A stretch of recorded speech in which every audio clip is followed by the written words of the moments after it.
Dear friends, we're entering into a very special Shabbat. The Shabbat, where we read the Torah portion of Korach, which talks about the challenge brought about by Korach or led by Korach, together with 250 other great Jewish scholars and two rabble-rousers, Dasan and Aviram, against the leadership of Moshe Rabbeinu. It's very interesting that this Sunday we marked the 27th yahrzeit of the Lubavitcher Rebbe, the leader of our generation, the one who single-handedly revived Jewish life in every corner of the world, brought it to a new level of observance, pride, connection. And when we talk about the rebellion that Korach made against Moshe Rabbeinu, the leader, and we refer to it, the rabbis refer to it in the Mishnah, they refer to it as the argument of Korach and his group. Moshe Rabbeinu was not included as a party to the argument, but they were arguing against Moshe Rabbeinu, they were arguing against Moses. So why is he not included? Because unlike the very way people think that if two people have a different opinion, or if there's a fight, both of the people are at fault, both of the people are a little bit wrong, it's not always true. Very often it is the case. When two people are arguing or two people have a fight, both of them have a little part in making it happen, though one may be more at fault. But there are times when there's a fight or an argument against one, and they have no part in it. It's coming from people who have become divisive, who have become negative, and they try to schlep others into their negativity and divisiveness. And that's exactly what happened by Korach. Korach's argument against the leadership of Moshe Rabbeinu had no foundation at all. And Moshe took no part in the arguing. He didn't argue back, trying to prove he's right. Actually, Moshe was so humble that he had a hard time arguing with them. He was just trying to tell them that God will punish you because what you're doing is wrong, out of love and out of care.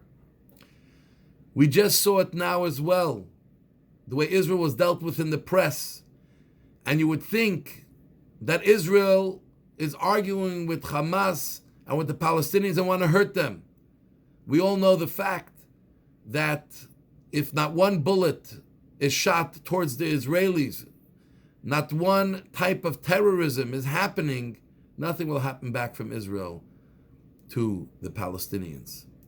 But everyone tries to make it that it's a fight between two people, and ironically that we are the worst, when actually it's only about one group that just wants to destroy and divide the Jewish people and destroy them totally, abolish us from the earth. But we find something interesting. We are told, if you look at the Hebrew letters of the word Korach, Kuf, Reish, Ches. Kuf goes like this.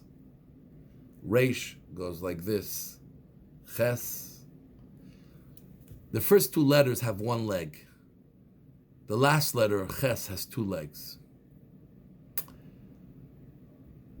Korach, in his battle against Moshe, had no legs to stand on. It was totally unfounded. Moshe did not usurp leadership. Moshe did not impose his leadership. God chose him. God already proved to the Jewish people when he gave us the Ten Commandments, when the Jewish people said, God, it's too difficult to listen to you, it's too overwhelming, let Moshe speak. And God said, Moshe, you speak. Everyone heard it and saw it. So Korach had an unfounded argument because of his own egotistical feelings, and that he wanted to project on Moshe and the Jewish people. But when people try to fight, they cannot fight based on total falsehood. There has to be a little bit of truth to be able to make it stick, make the story stick. And that's how you find today, when people are rabble-rousers, people are divisive, people are negative, are fighters, they'll always hone on to something that is true, but totally out of proportion and totally disconnected to the fight that is going on, the argument that is going on. So too Korach. Korach held on to a little bit of truth. The truth was that he was passed over for a certain position, but that's where it ended. It's not because of Moshe's nepotism. It's not because of any personal agenda. It was clearly from God. But he blew it out of proportion and built an entire molehill out of nothing. And therefore, at the end, he and his people were gone totally. But Moshe remained. In Hebrew, the word for falsehood is sheker. A shin in the Torah also has one leg. It's almost like a V with the line in between. Kuf we saw before has one leg, and Reish has one leg. A lie is something that has no legs. And how long could you hop on one leg? Not very long. So it lasts for a short time for everybody, or for a long time for a few people who are blinded. Emes, truth, an aleph goes like this, 2 legs. A mem has a bottom that's complete, and a tuf has 2 legs. Truth is founded on something real. You know, when people come and make statements but have nothing to back them, you know they're not talking truth. Truth can always be proven in the Torah, in the truth about life and experience. And this is what we're talking about. When we spread truth, ultimately truth has 2 legs and will ultimately prevail. Truth ultimately prevails. The truth of Torah, the truth of God, the truth of the Jewish people, the truth of our love and care for each other, and the truth of all the messages and the morals and values that Torah gives out. So let's hang on to the truth and stay away from falsehoods, even though they sound louder and stronger, and we will be blessed and have all the good things that should come to us happen to us. So God loves you. May God bless you. We love you all. Shabbat candlelighting time in Montreal, 8:25 p.m.